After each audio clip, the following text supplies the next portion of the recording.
जी तो दोस्तों कैसे हैं। आज हमारा लेक्चर नंबर है 10 इंट्रोडक्शन टू प्रोग्रामिंग CS 201। तो आज के लेक्चर में हमने क्या देखना है कि हेडर फाइल्स क्या होती हैं। मैं स्लाइड पे आपको लेकर चलता हूँ। हेडर फाइल्स क्या होती हैं, वेरिएबल्स का स्कोप क्या है और फंक्शंस कितनी टाइप्स के हैं। टाइप से मतलब फंक्शन को कितने तरह से हम कॉल कर सकते हैं। फंक्शन कॉलिंग आप इसे कह सकते हैं। लाइक कॉल बाय वैल्यू है, कॉल बाय रेफरेंस है। इसके बाद हम रिकर्सिव फंक्शन भी देखेंगे। तो मैं एंड उस पर लेके चलता हूँ आपको, थोड़ी सी वहाँ रीडिंग कर लेते हैं। हाँ, आगे बढ़ने से पहले मैं आपसे कहूँगा कि आपने मेरा चैनल अभी तक सब्सक्राइब नहीं किया तो हैंडल कर लें। तो हैंडआउट्स पे हम आ जाते हैं। तो यहाँ भी हेडर फाइल्स के बारे में काफ़ी सारी डिटेल आपको पढ़ने में मिल जाएगी। हाँ, मैं आपको टू द पॉइंट बता देता हूँ कि हेडर फाइल क्या होता है। वैसे हम हेडर फाइल से पहले भी निपट चुके हैं।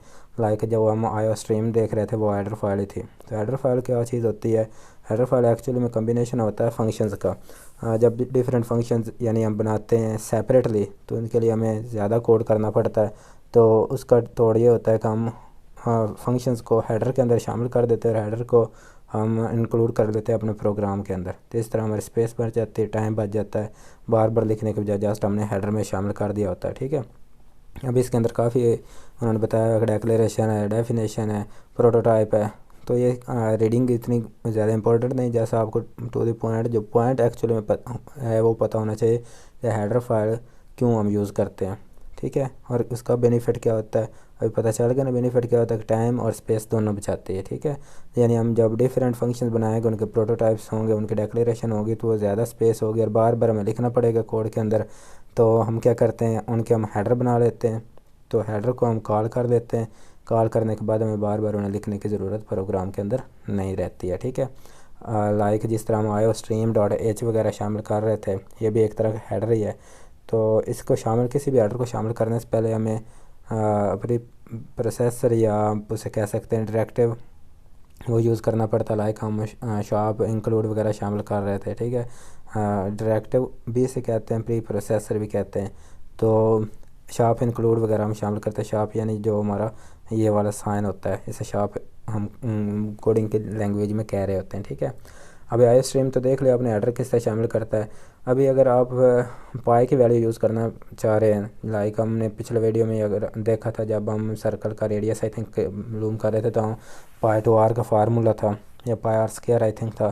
तो यानी पाई की वैल्यू हमें सेपरेटली वेरिएबल बना के यूज़ करना पड़ रही थी। तो उससे बचने के लिए कि अगर हमें पाई की वैल्यू यूज़ करनी है तो बजाय इसके हम वेरिएबल बनाएं, उसका हम क्या करते हैं, उसके हेडर बना लेते हैं, उसे हेडर में शामिल कर देते हैं। तो हमें डायरेक्ट जब भी यूज़ करना पड़ेगा हमें वेरिएबल बना के यूज़ नहीं करना पड़ेगा, हम इसे डायरेक्ट यूज़ कर सकते हैं चूँकि वो हेडर के अंदर शामिल है। ठीक है।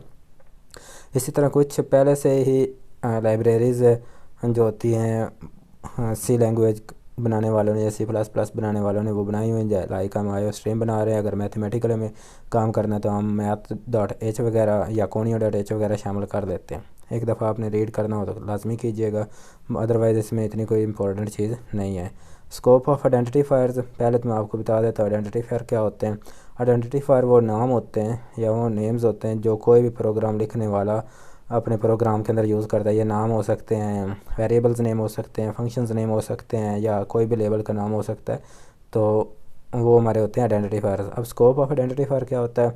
अब इसके अंदर जो सारी चीज़ें दी गई हैं वो मैं अपनी वर्डिंग में आपको बता रहा हूँ। अब सारी चीज़ें यहाँ से एक्सप्लेन नहीं करूँगा, काफ़ी वीडियो लेंथी हो जाती है और मुझे दूसरी बार ये रिकॉर्ड करनी पड़ गई। पहली दफ़ा ये काफ़ी लेंथी हो गई थी हमारी वीडियो। तो स्कोप ऑफ हम देख रहे थे वेरिएबल्स का, सॉरी आइडेंटिफायर का। तो यहाँ से हम देख लेते हैं, एक तो हम प्रोटोटाइप का हमें पता है कि जो डेफिनेशन होती है उसे हम प्रोटोटाइप भी कहते हैं। ठीक है। और हेडर हमने देख लिया है कि क्या चीज़ होती है। It is better to define the value in header, okay हो गया। हम देख रहे थे स्कोप ऑफ आइडेंटिफायर्स।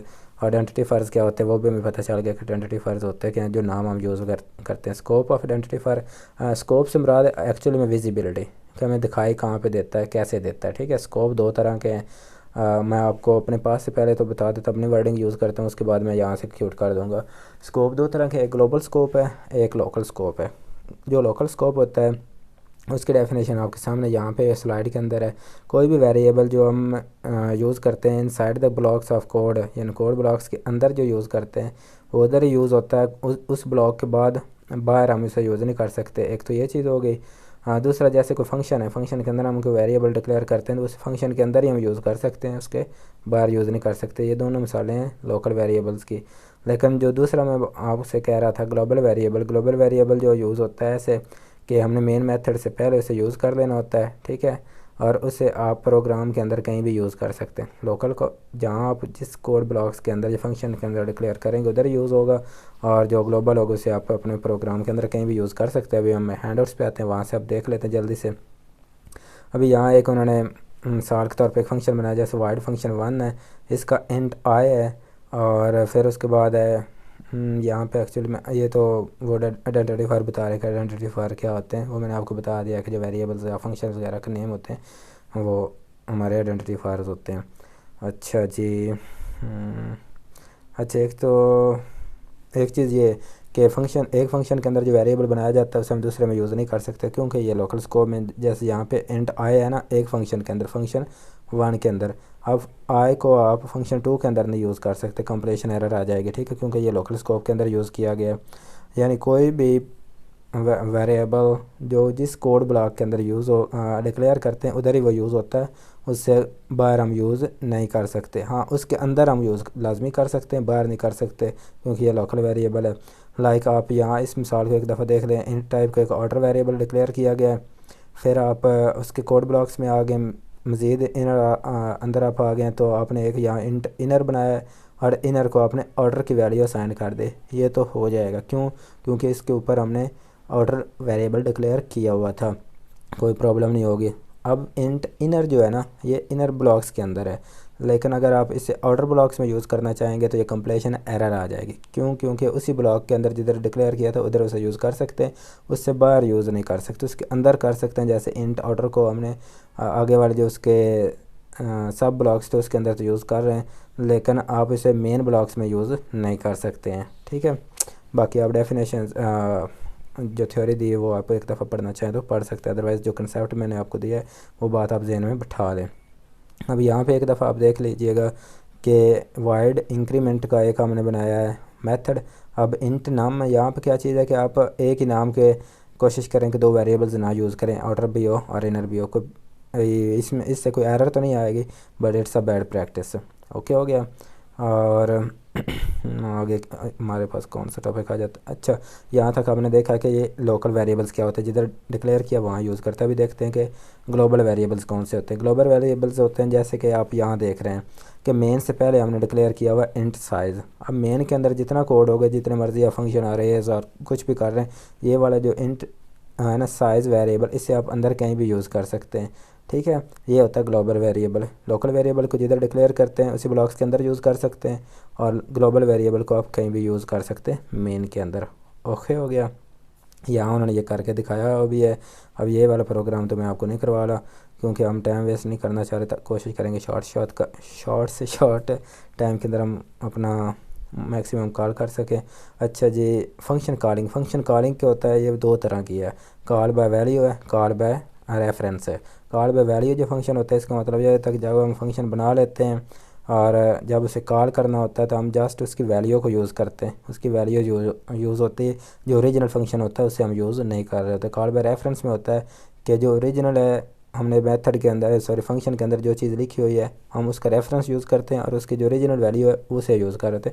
इसके लिए हमने एक प्रोग्राम भी लिखा है, वो हम देख लेंगे। और एक चीज़ मैं आपको बता दूँ, इसके अंदर जो एग्जांपल आएंगी ना उधर उन्होंने पॉइंटर वगैरह का यूज़ किया होगा, तो मैं आपको फ़िलहाल पॉइंटर नहीं कराऊंगा। जब हमारा मेन टॉपिक पॉइंटर का आएगा तब मैं उसके एक्सप्लेनेशन कर दूंगा। अभी हम एक दफ़ा डेव पे आ जाते हैं, हम देख लेते हैं कि कॉल बाय रेफरेंस क्या है और कॉल बाय वैल्यू क्या है। तो आ जाते हैं हम अपना डेव पे मैंने एक प्रोग्राम लिखा हुआ है। इस प्रोग्राम के अंदर मैंने क्या किया कि दो तरह के हमने बनाए हैं फंक्शंस। पहले फंक्शन का प्रोटोटाइप ये दिया हुआ है, कॉल बाय वैल्यू है, दूसरे का है कॉल बाय रेफरेंस है, ठीक है। अब एक चीज़ जो पहले वीडियो के अंदर मैं आपको बता रहा था कि मैं क्या करता था कि जो फंक्शंस थे उनको मैं मेन से पहले बनाता था, मतलब डिक्लेयर और इनिशियलाइज पहले कर देता था। तो जब पहले बना लेते हैं तो उनको प्रोटोटाइप उन्हें बताना पहले लाजमी नहीं हो जाता, डायरेक्ट आप उन्हें मेन में कॉल कर सकते हैं। लेकिन अगर आप मेन के बाद जिस तरह के आपको इंस्ट्रक्टर करवाता है मेन के बाद फंक्शंस बनाते हैं तो उनको पहले आपने ऊपर प्रोटोटाइप बनाना होता है, फिर आप उनको कॉल कर सकते हैं। तो पहला जो हमारा फंक्शन है वो है कॉल बाय वैल्यू। अब कॉल बाय वैल्यू के थ्रू जब हम फंक्शन को कॉल करते हैं तो कैसे करते हैं? एक हमने फंक्शन बना लिया, उसका नाम वाइड टाइप का, यानी उसका कोई रिटर्न टाइप नहीं है, नाम उसका कॉल बाय वैल्यू है, और इंट नम जो है ना ये उसका आर्गूमेंट लिस्ट है। अब है क्या कि नम जो है यानी जो नंबर है वो इंट टाइप का, तो वो हमने यहाँ से क्या कर दिया है कि मॉडिफाई कर दिया है, उसको वैल्यू दे दी कि इसकी वैल्यू है 10 इसकी। ठीक हो गया। अब फिर हमने मैसेज शो कराया इनसाइड कॉल बाय वैल्यू, यानी जो हमारा मेथड है कॉल बाय वैल्यू, इसके अंदर जो वैल्यू आएगी वो होगी 10 और एंड एल हो जाएगा। ओके हो गया। और दूसरा फंक्शन है कॉल बाय रेफरेंस। रेफरेंस और वैल्यू वाले में आप फ़र्क देख रहे हैं, जहाँ यहाँ इसके आर्गूमेंट्स दे रहे हैं ना हम, इन नाम जस्ट लिखा हुआ है ना, तो मतलब इसके हम वैल्यू को यूज़ करेंगे। यहाँ पे क्या है कि नाम के साथ एंड का साइन यूज़ किया गया है। अब ये क्या होता है, ये है इसे कहते हैं जब हमने रेफरेंस को यूज़ करना तब हम ये वाला तरीका यूज़ करते हैं। अब यहाँ पे नंबर जो होगा वो 15 होगा और जो यहाँ पे वैल्यू आएगी वो 15 ही प्रिंट हो जाएगी।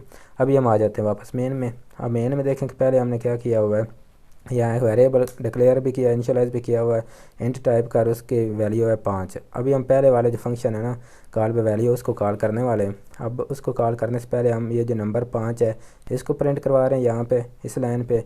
फिर हम कर रहे हैं कॉल पे वैल्यू वाले फंक्शन को कॉल कर रहे हैं, और उसका जो पैरामीटर है यानी उसका आर्गूमेंट इंट टाइप का था ना नंबर, तो उसे हमने नंबर दे दिया। नंबर कौन सा दिया है, 5। ठीक है, यानी नंबर हमने वेरिएबल को कॉल किया यहाँ पे।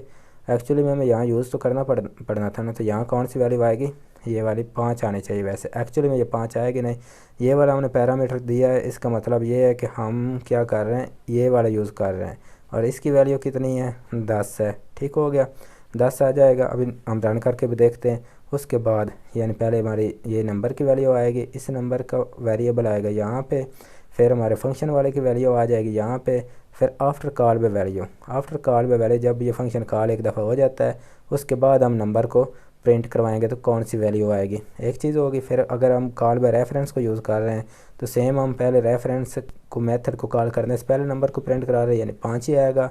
फिर हमारा जो रेफरेंस वाला मैथ फंक्शन है उसको कॉल कर रहे हैं, और यहाँ पे उस नंबर का रेफरेंस दे रहे हैं जिसकी वैल्यू यहाँ पे आनी है, यानी यहाँ पे हम दे रहे हैं 15 को कॉल कर रहे हैं। ठीक है, फिर 15 को कॉल करने के बाद हम फिर से एक दफ़ा प्रिंट करवा रहे हैं। अभी ये यहाँ पे फ़र्क आना है, एक दफ़ा इसका आउटपुट देखते हैं। पहले हम इसका कंपाइल करते हैं, 0 एरर 0 वार्निंग। अभी देखिएगा, एक दफ़ा आप आउटपुट को यहाँ साइड पे रखें और यहाँ से आप आ जाएँ मेन के अंदर, और अभी आउटपुट के भी साथ रखते हैं। अभी देखिए पहली लाइन है कि हम सेम वैल्यू को बिफोर हम कॉल कर रहे हैं बाय वैल्यू 5 है क्योंकि नंबर को हमने इनिशियलाइज़ किया हुआ 5। फिर हमारा जो है कॉल बाय वैल्यू वाला फंक्शन उसको कॉल कर रहे हैं, तो उसकी वैल्यू कितनी है, 10 है, क्योंकि हमने उसके अंदर 10 रखा हुआ है। फिर यानी कॉल बाय वैल्यू वाले मेथड कॉल करने के बाद नंबर की क्या वैल्यू है, देखिएगा फिर से 5 है। ठीक है, यानी जस्ट हमने जो अपनी वैल्यू दी ना ये उसी को यूज़ कर रहा है, ओरिजिनल वाले को नहीं छेड़छाड़ कर रहा। ठीक है, अभी दूसरे नंबर पे जो है before call by reference method. अब रेफरेंस वाले मेथड से कॉल करने से पहले नंबर की वैल्यू है 5।